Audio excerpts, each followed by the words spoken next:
animals communicate? Crabs wave their claws at each other to signal that they're healthy and ready to mate. Cuttlefish use pigmented skin cells called chromatophores to create patterns on their skin that act as camouflage or warnings to rivals. Honeybees perform complex dances to let other bees know the location and quality of a food source. All of these animals have impressive communication systems, but do they have language?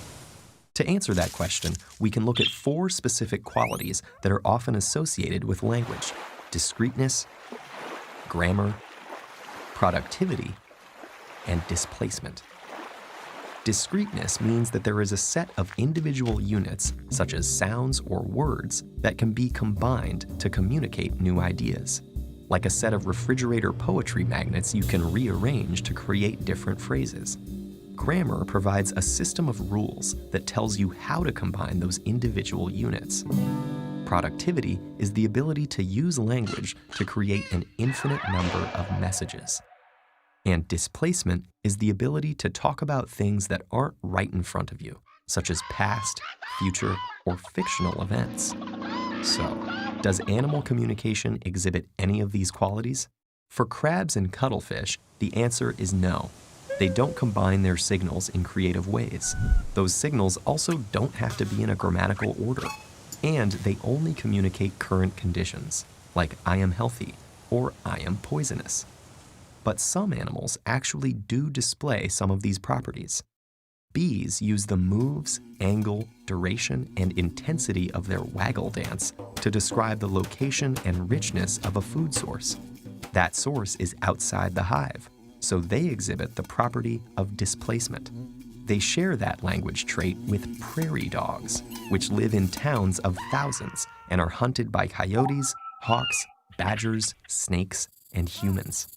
Their alarm calls indicate the predator's size, shape, speed, and even for human predators, what the person is wearing and if he's carrying a gun. Great apes like chimps and gorillas are great communicators too. Some have even learned a modified sign language. A chimpanzee named Washoe demonstrated discreteness by combining multiple signs into original phrases, like please open, hurry. Coco, a female gorilla who understands more than 1,000 signs and around 2,000 words of spoken English, referred to a beloved kitten that had died. In doing so, she displayed displacement, though it's worth noting that the apes in both of these examples were using a human communication system, not one that appeared naturally in the wild.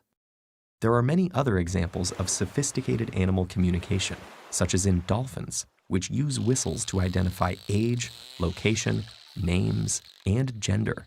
They can also understand some grammar in a gestural language researchers use to communicate with them. However, grammar is not seen in the dolphin's natural communication. While these communication systems may have some of the qualities of language we've identified, none display all 4. Even Washoe and Coco's impressive abilities are still outpaced by the language skills of most 3-year-old humans. And animals' topics of conversation are usually limited. Bees talk about food, prairie dogs talk about predators, and crabs talk about themselves. Human language stands alone due to the powerful combination of grammar and productivity on top of discreteness and displacement. The human brain can take a finite number of elements and create an infinite number of messages.